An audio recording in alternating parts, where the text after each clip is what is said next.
Good evening, everyone. Welcome to our first webinar in our Ask the Expert series. I'm just going to give it a couple of minutes just to allow people to join. I hope you can hear us. If you want to leave it in the comments there, if you can hear us okay. I'm joined by my colleague Dara Stewart and by Michael Hanratty, who's the CEO of BERWOW, among many other things. So again, I can see there's lots of you joining there. We had a lot of people register, so thank you all for registering. And again, I'll just give you a minute or two to join. Hi, Tony. Yeah, so the format for this evening, it's going to be very casual. I have some frequently asked questions that I get a lot. By the way, my name is Louise Ryan as well, and I look after the social media for SEAI. So I've put together some frequently asked questions, and these are the questions that people most commonly ask us. And then what we'll be doing then is we'll be putting Michael and Dara on the spot then for the second half with your questions. So I hope you've brought lots of tricky and but answerable questions. If there's anything we can't answer, we'll come back to you afterwards with a frequently asked question sheet. But hopefully we'll be able to answer everything. So Michael and Dara, thanks a million for joining me. Thanks. Welcome to you both. Thank you. I'd say now we'll kick off there in about another couple of seconds. I can see again there's lots of people have joined. So if you have any questions, as I said, you can just comment underneath and we can read them here. Thanks, Trevor. Welcome. Delighted you can join us. So this is the first in 4 webinar series. So this one is all about where to get started, and where we recommend getting started is with your BER. Is the webinar recorded, Margaret? Yeah, it is. I'll be sending you out a link to it afterwards as well. So I'll probably send them out to you tomorrow. So anyone who registered will get a link to it. Yeah, so hi, Sonia. Let's kick off. So again, welcome to you both, and thanks everyone for joining us. Dara, I want to go to you first and just ask you hopefully a really simple question. So what is a BER? So a BER is a building energy rating. So it's a rating that indicates your energy performance. So it rates the energy performance of a dwelling from G, which is the worst rating, to A, which would be the best rating. So an A-rated home would be the most energy efficient.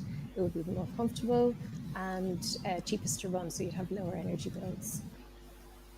It's generated by a building energy rating assessor who would go out and survey a home, do calculations, and then input the information into a calculator, which is called the deep software, and that would calculate the rating. Perfect. I think we're all familiar with BER from looking at houses on Daft. I think that's probably where we're most familiar with it. But when do you actually need to get a BER cert? So when do you see people coming to you about it? I think probably for a lot of people it's selling or buying, but there's obviously a lot of other times when you need to be considering a BER cert as well. So it's required by law for any dwelling being offered for sale or for rent. Okay. Also any new buildings that have previously been unoccupied, they need a BER as well. And the requirements are set out in the energy performance of buildings regulations. You may just want to find out more about the energy performance of your home, so you may engage a BER assessor to assess your home's current energy performance and then get advice on how to improve that. Perfect. So how can you use a BER then to really start your energy efficiency journey at home? Yeah, so a BER is a really good starting point. So if you get a BER, it can really help you understand how your home is performing currently, and it can identify key areas that would need to be priority areas that would need to be upgraded. And it provides information then on how to improve the building energy rating and advice on, suitable energy upgrades for your home. Could I just ask everyone do you know what your BER is? If people want to leave it into the comments, I think it's really interesting. I'd say a lot of people don't even know what their BER is, so it's obviously a really good place. What kind of things would you find out from a BER assessment? Like, would you find out about, whether your windows need to be replaced, if you need attic insulation, all that kind of thing? Yeah, so the rating itself is indicated on the certificate, but there's two documents that form part of the building energy rating. Dara, will you just move your mic? Just I think someone is saying your sound is low. Oh, that's so much better. Yeah. So there's two documents that form part of the building energy rating. So you have the certificate that states the rating itself. And then you've got the advisory report. The advisory report was updated this week, so it looks very different now to the old advisory report. And that gives you information then on how the key elements of your home are currently performing. So you'll identify then which areas have the poor performance. So for example, your walls or your roof, windows and doors, your heating system. And then the advisory report offers you a package of recommendations that would be suitable for your home to improve the rating. So that package of measures will give you information on how to improve the rating to, say, B2 or better. And yeah, sorry, go on. Oh yeah, I was just going to say, just so it's obviously it's a lot more detailed, it's a lot more user friendly for homeowners. So is it anyone now who gets a BER in the coming days or the coming weeks will get this new BER advisory report? Yeah. Since Tuesday, BERs being published have this new advisory report. So even if you have a BER and an advisory report, it may be worth updating your BER and getting this new format advisory report. The advisory report will also give you an indication of the cost, kind of in a t-shirt size, small, low, medium, large cost for the individual measures. It gives information on what grants are available as well, and then it gives information on how to get further information on grants, accessing the grants through SEAI. Perfect. Do you want to show a little clip of it, Dara, or do you want? If you can't share it, I can send it around afterwards as well. But if you want to try, it's interesting. If people want to see it, yeah, I'll try. There's loads of comments coming in. Lots of people with B2, C3, Great. yeah, C1. Margaret is saying she doesn't know hers. A G from Paul. I'm the same here. So I don't know if you can see that. Can you? The advisory report? Yes, I'm just adding it to the stream there now. So hopefully, oh, it's kind of flickering. Yeah, mine's flickering. It's kind of flickering, yeah. If it's not,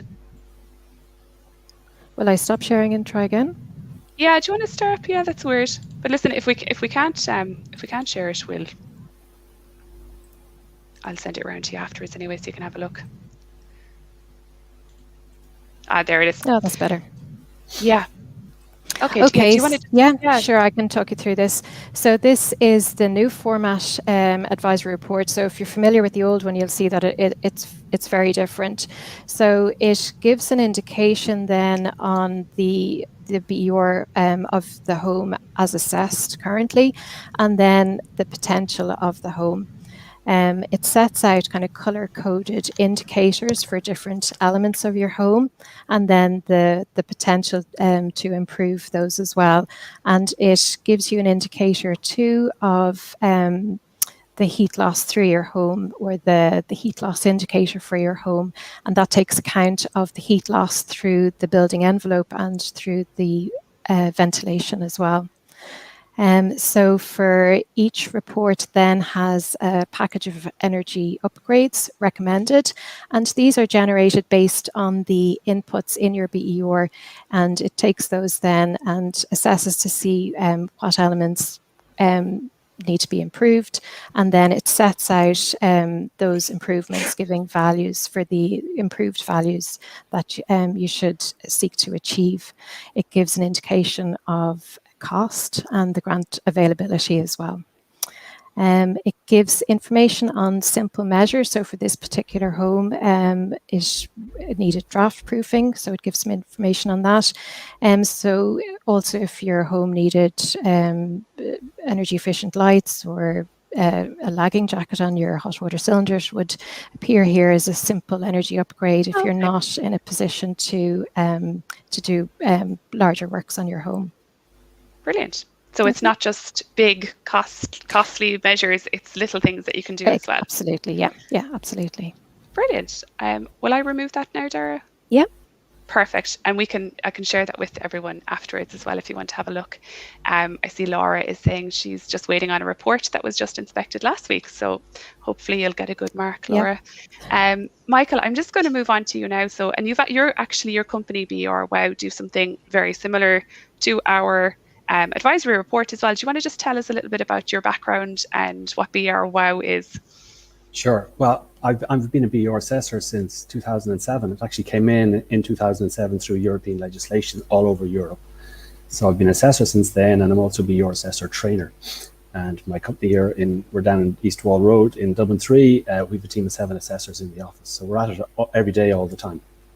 So along the way, I've been involved in some European research projects and other research projects. And with that, we've developed BERWOW, which is an online BER-based energy upgrade recommender for Irish buildings. So it's very similar to the new advisory report, it works on building typologies at the moment. Within a couple of weeks, anyone who's a current BER will be actually able to access their own BER records through it and see their roadmap to an A2 or an A3. It's live and interactive and has costs, etc., and connects to contractors we have it actually, we license it to SSE Electricity and to Unpost, and it's on their websites as well. Brilliant. So again, I'll share a link with everyone as well. Sure. So that's broadly what I'm doing on a kind of day-to-day basis. Brilliant. I've been on to use it. It's really user friendly and it's brilliant. What should a homeowner then be looking to expect from a BER assessment? I see a lot of people there as well, Michael, just asking how do you actually get a BER cert? So where's the first step? If you could just take people through kind of what to expect and how do they actually do it? Okay. Well, number one, there are on SEAI's website there's a register of BER assessors. So number one, assessors are there's about 4 from the residential side. There's probably 400 to 500 or more who are registered. About 550 registered nationally. Maybe 300 to 400 are very active. So they're listed on the SEAI websites, and then companies like ours as well obviously have our own websites where we advertise. And so that's the first journey. You go onto the SEAI website, you have a look at the registered BER assessors, and you contact the BER assessor. What kind of cost can people expect from a BER assessment, Dara or Michael, if you want to answer that? I know it ranges in terms of the type of house you have and everything, but...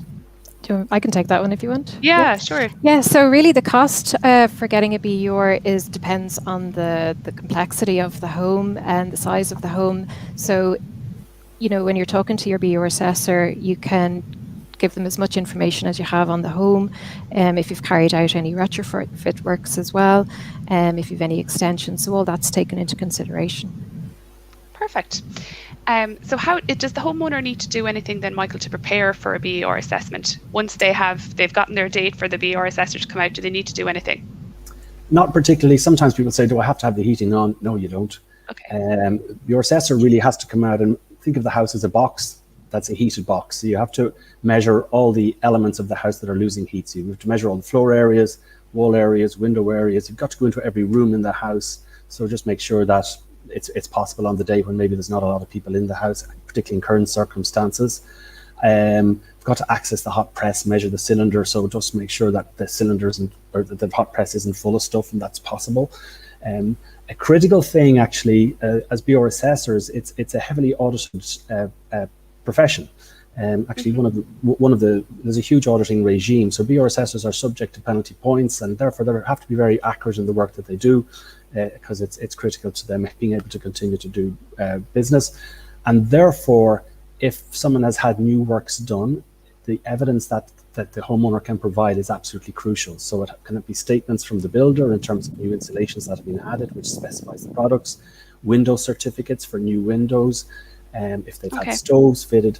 It's really actually important for those listening maybe to think about developing their own library of technical data for works they get done. Because quite often we go to a home and someone says, oh, I got the walls insulated 2 years ago, 3 years ago. And we say, well, have you any record of what was actually installed? Because we can't see behind the plasterboard. No, I never got anything from the builder. So this is really, really critical. Okay. BER assessors need this evidence. Otherwise, we can't use it. Because we're going to be audited, we have to have a formal documentation trail, so we can stand over the values that we use. So all of these things are really important to give the best BER score possible. Okay, so Michael, that's your advice to people, so that just to keep all their documentation, be aware of any works that they've gotten done and keep those records. That's probably the most important thing. So for people getting a BEor. And just to add to that, yeah, sorry, Michael. Just to add to that, there is a homeowner checklist on the website. If you go into the BEor section on the SEAI website, there is a homeowner checklist that will help you prepare documentation for your BEor as well, which is quite useful. Yeah, I'll pull together all those handy things that we have, and I'll send them out in an email to everyone tomorrow. There is a lots of useful stuff there as well. I'm going to, unless Dara or Michael, if there's anything else you want to mention before we get to the questions, because I can just see there is a lot of questions coming in and lots of really interesting ones as well. So if there's anything else you can think of you want to go through, or we'll get to the questions. Yeah, so our BEor, so Trevor is wondering, is a BEor required for houses greater than, say, 100 years old? Just spoke to a solar provider today who say it may not be eligible for the grant. So if the BEor is if the home is being offered for sale or for rent, it is required, unless it's a protected structure. There's exemptions in place. So if it's a protected structure, the requirement isn't there, but you could still get a BEor if you want to. So there's no restrictions on the age. Okay, perfect. So how will our increasing concerns about ventilation affect BEor? And I'll put this to either of you. So that's from Lorraine.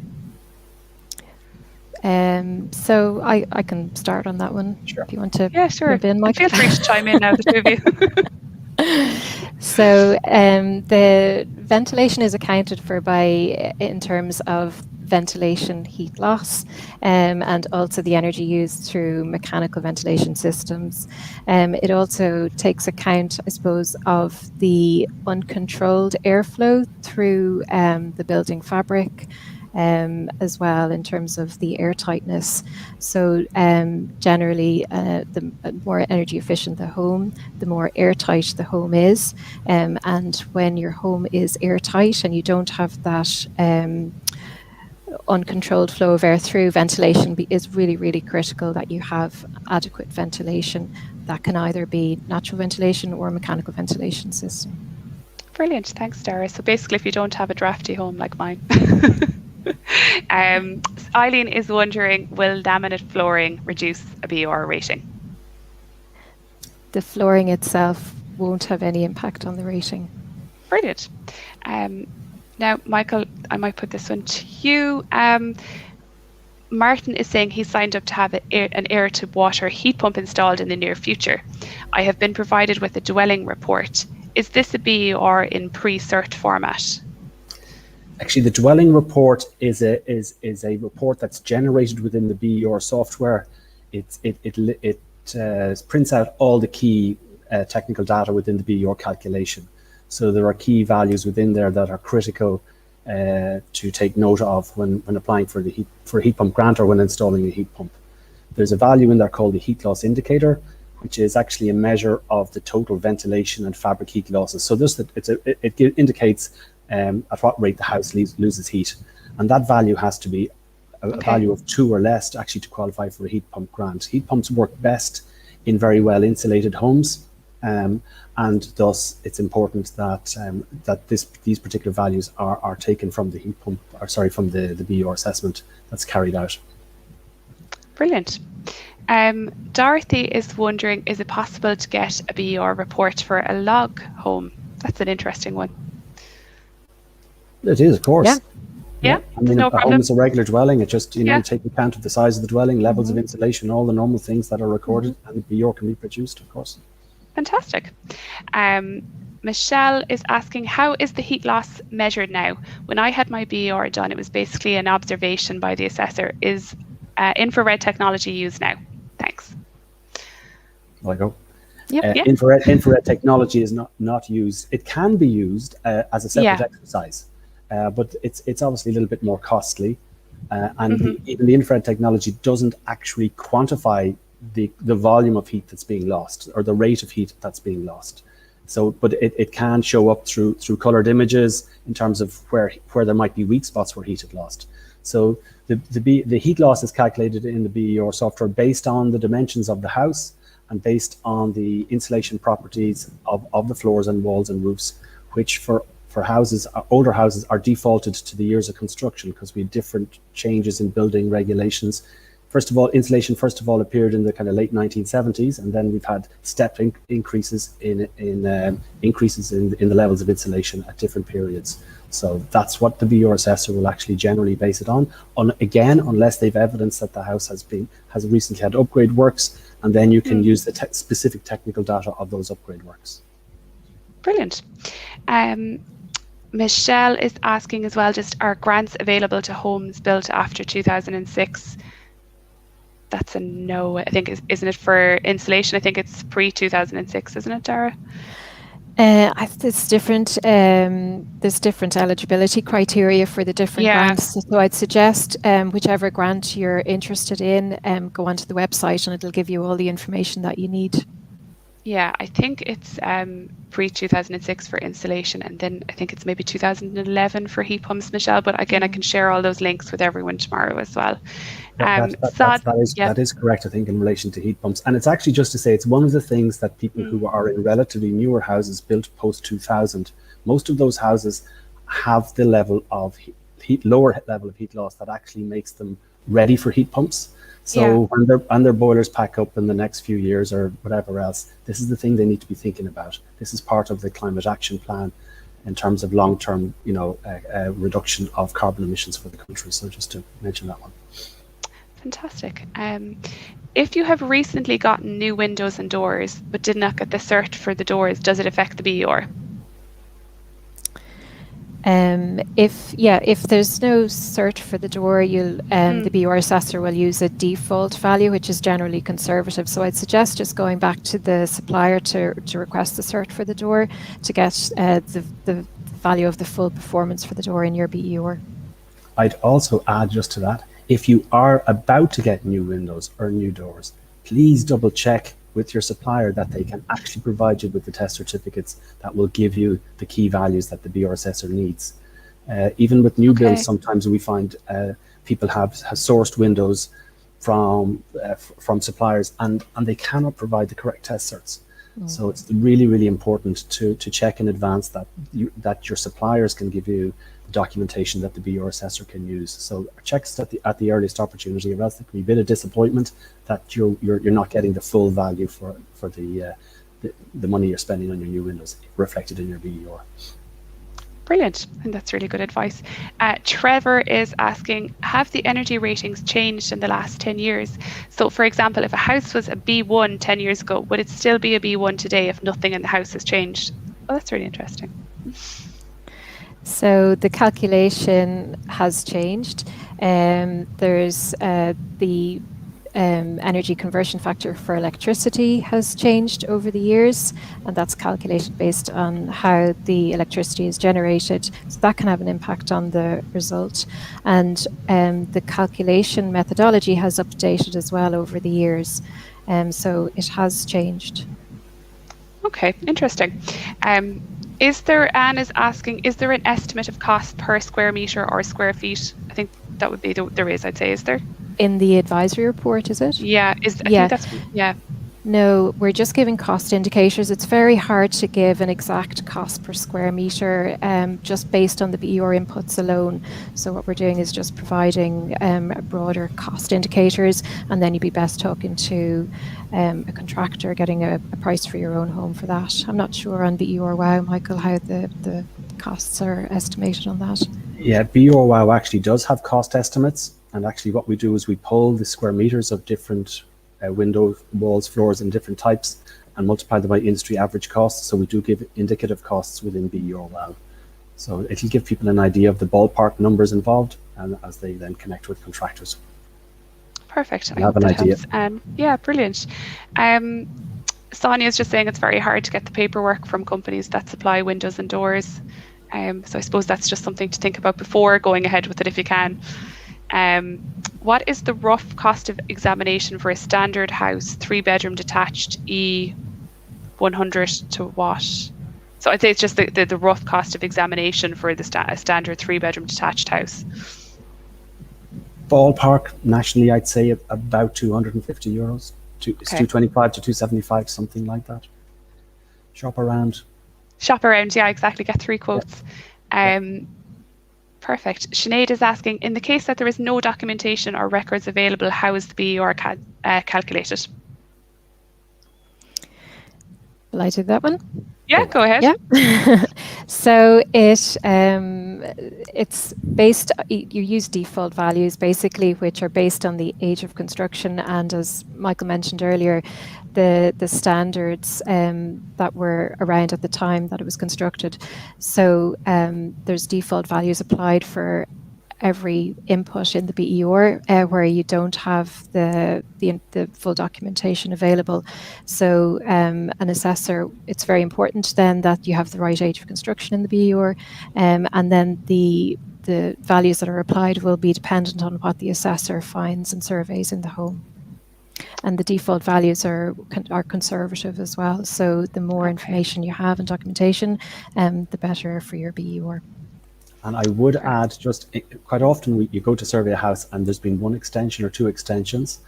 And actually it's really important if the homeowner can have evidence of the age of those extensions, because if the original house was built in 85 and it was extended in 2005 or 2010, the BER assessor needs to be handed a proof of the year of the extension, because then the extended part can have much better default values used. So what kind of proof would that be, Michael? What would people need to show that? It could be a copy of invoices. It could be planning permission. And anything that's a formal document that can be kind of scanned and uploaded as evidence. This is part of the BER assessor's role. They have to be able to stand over the values they use. And so there's quite a committed band of BER assessors and good professionals nowadays. And through the auditing regime, we've ended up with a pretty resolute and competent group now, so they're quite often will be asking for all of this kinds of evidence. Fantastic. Yeah, and there's more information on that checklist as well, if you're wondering what information you need to provide. And we're significantly updating the information on the website on BER, and it's going to provide a lot more detail on the documentation required, so that should be going live next week as well. Brilliant. So you can get further information on that next week there. Yeah, and I can share that with everyone as well. John was just asking, he won't make next week's session. Are they being recorded? Absolutely. We'll have them on our YouTube and I'll send them out to you as well. So based on the BER report, would it be better value to get all upgrade jobs done as one work package, or would a piecemeal approach cost just the same? Who wants to take that? I guess if you're fortunate to have the funds available, it's best to get it all done at once. And there are you'll see quite a lot of times where people are buying a 1960s, 70s, 80s house. Maybe a younger couple are buying an older house, and the hoardings goes up.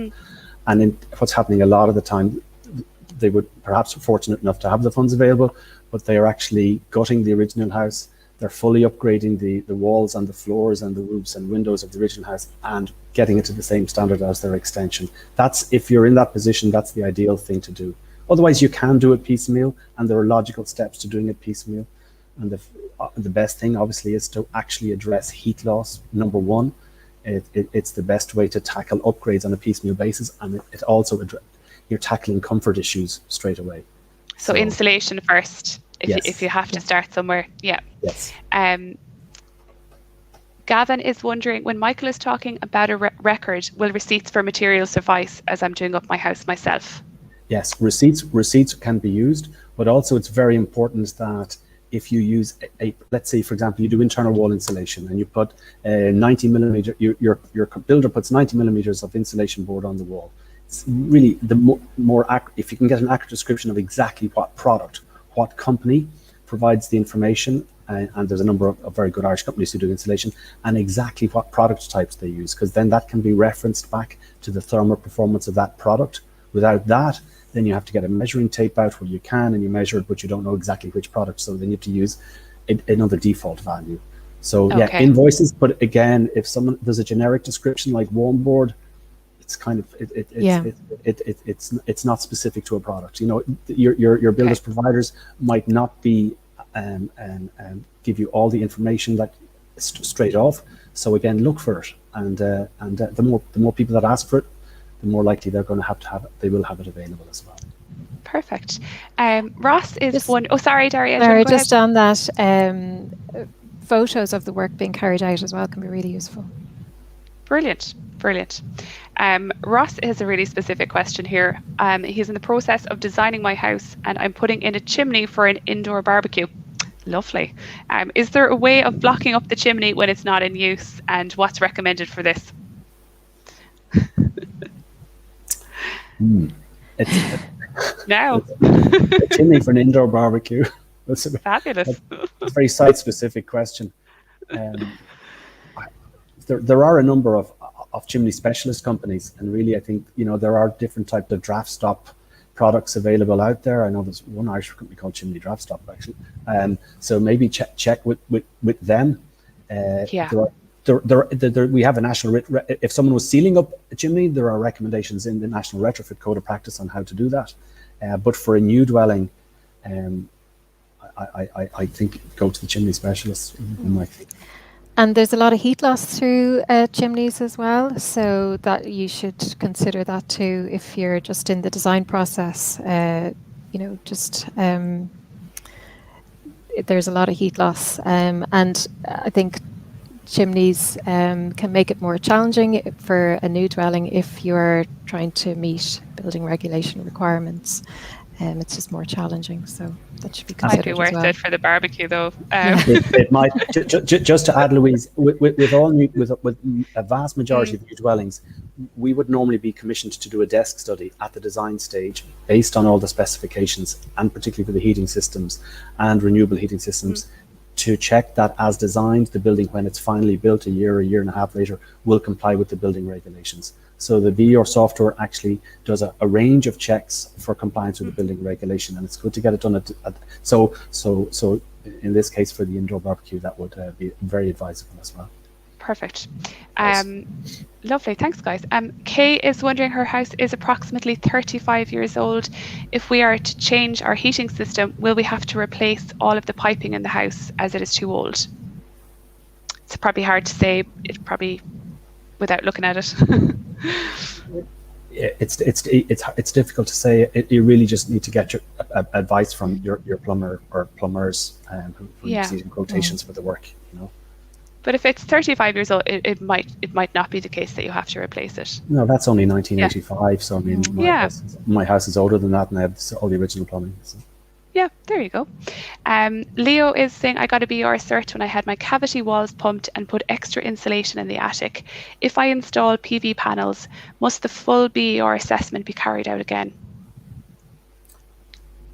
If you're going for a grant, for your PV panels, you're going to need a fresh BER. So it depends when you had the original BER done.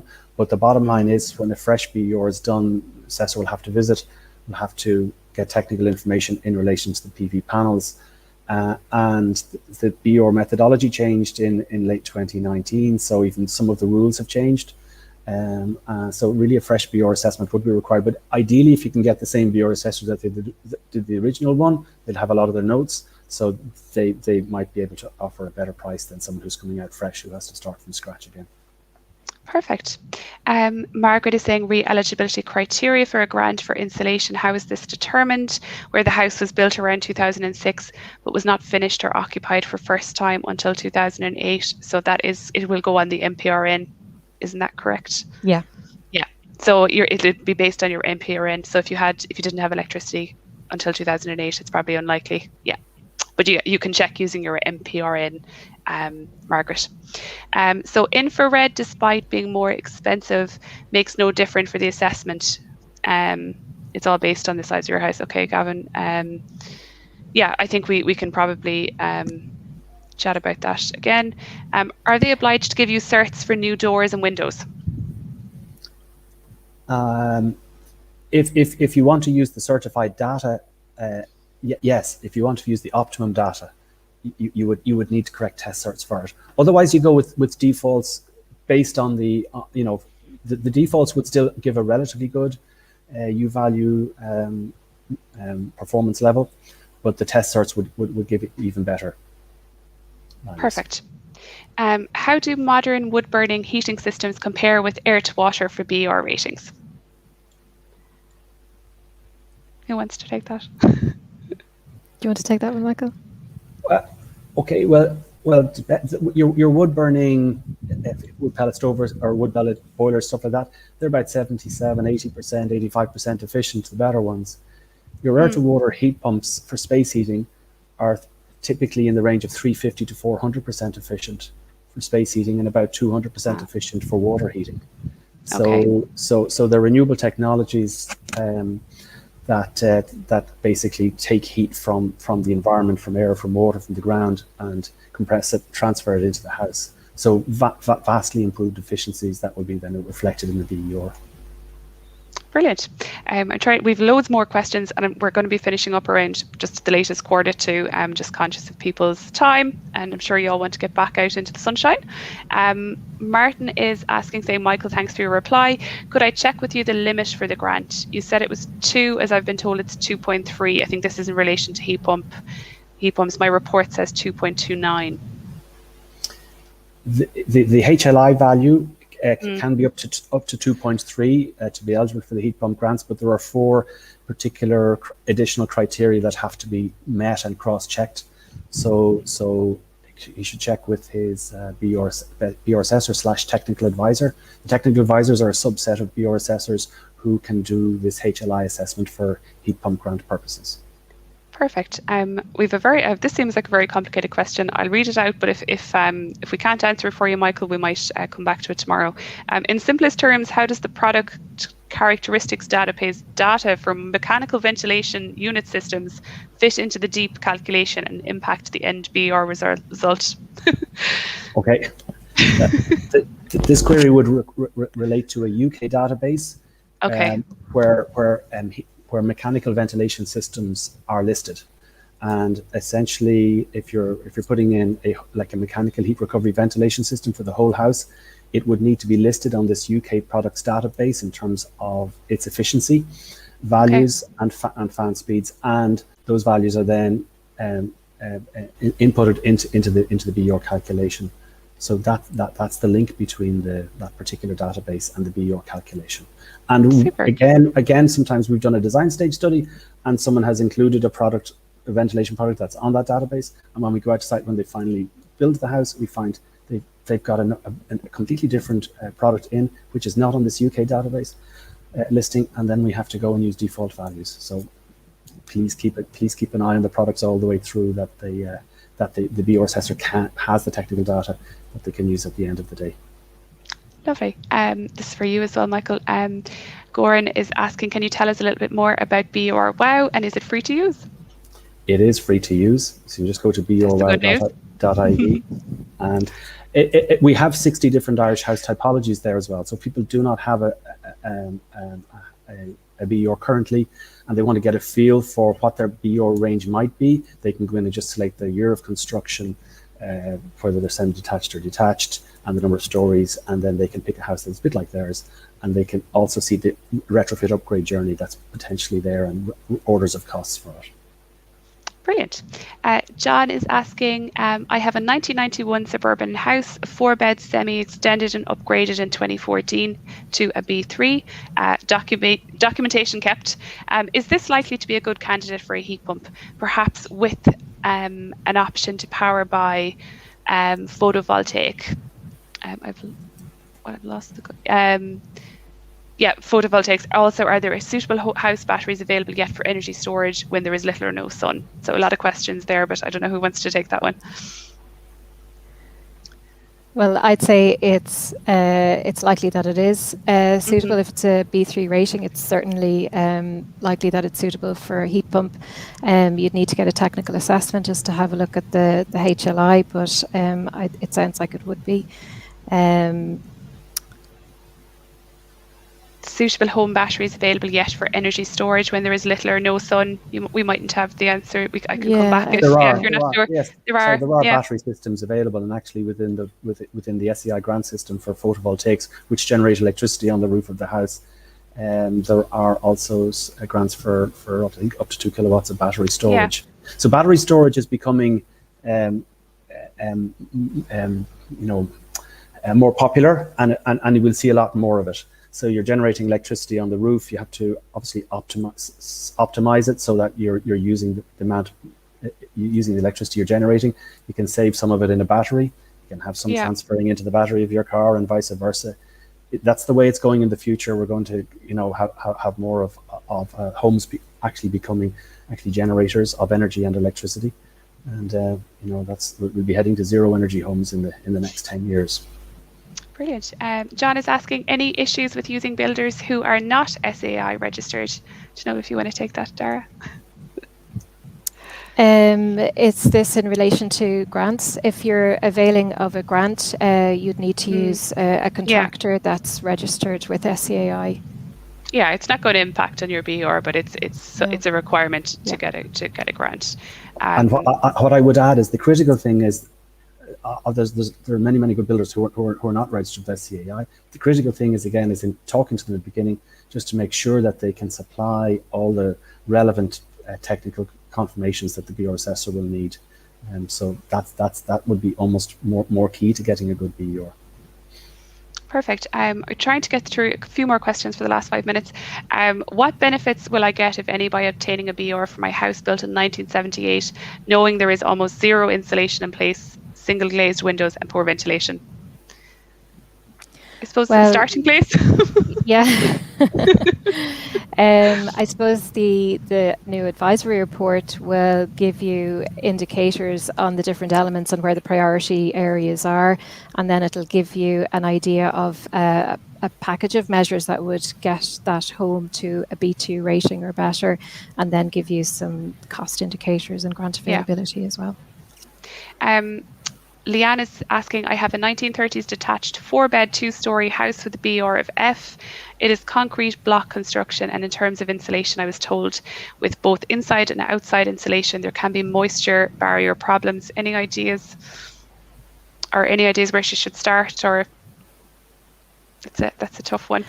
I'd say certainly for concrete block construction, it would be an idea to look at external insulation, but any insulation solution, once it's installed correctly and it's following the guidance, and a good place to go for guidance on that is SR 54, which is Code of Practice, which sets out guidelines for that.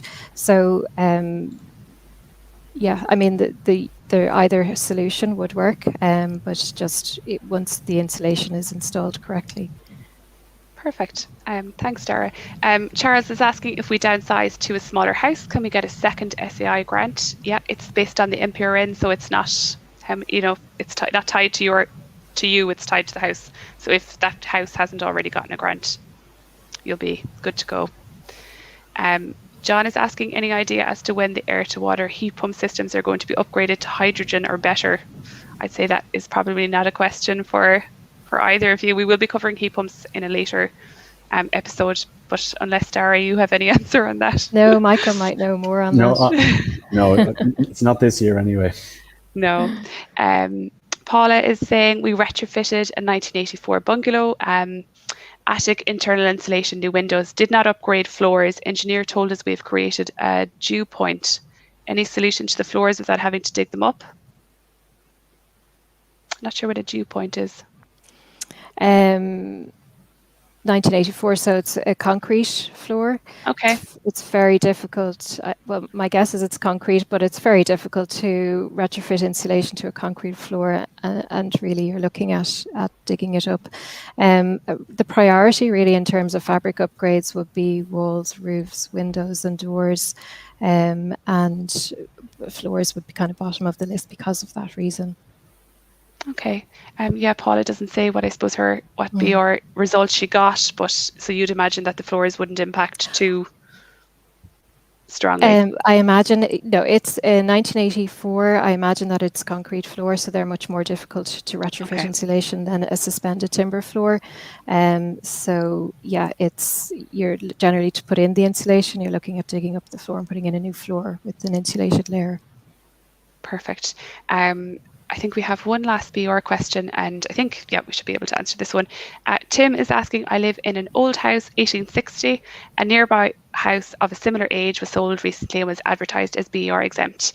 What are the criteria for BER exempt? And I think you touched on this already, Dara, so it's if it's a listed house, isn't it? Yeah, if it's a protected structure, it's exempt from the requirement to have a BER. You can find, I think you can find information on that, Tim, if your house is a listed building. Is it niah.ie, I think? Yeah, and I think on the local authority website as well, you can have a look at the records of protected structures there too. Yeah. Trevor, final question. Trevor is asking, do we know when the sell back to the grid from solar is likely to be implemented? So this is not Dara or Michael's areas of expertise, I would say. We will be talking about solar, I think, in the third or fourth episode, Trevor. I don't think we have any firm dates on that, though. Any announcements will be made via the department. So they'll come from them, and then we'll be happy to shout it from the rooftops, but I don't think any of us have any information on that just yet. So Dara and Michael, that is the end of our questions.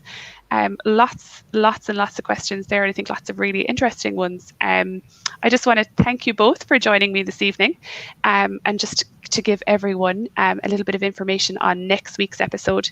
So joining us on our second webinar, it's going to be all about where to start with your home energy upgrades. So you've gotten your BER, and where do you start? It's going to be about that fabric first approach that Michael and Dara were talking about. We will have SEAI Susan Andrews, who is actually, I think she's a BER assessor as well, and she's all the information on insulation and grants and everything you need to know. We also have a fantastic homeowner. Her name is Saoirse Fitzgerald. So she was actually a Home of the Year contestant in 2020. Her Instagram account is The Lighthouse Keeps Her, and she's going to be telling us about upgrading her 200-year-old lighthouse, which is going to be really interesting. As I said, this is recorded, and I will send out all that information to everyone tomorrow. And I just want to thank you all for your really fantastic questions and really insightful engagement as well. And I bid you all a good night. And again, thank you, Dara and Michael, for joining us this evening. Thanks, All right, thanks everyone. Bye now.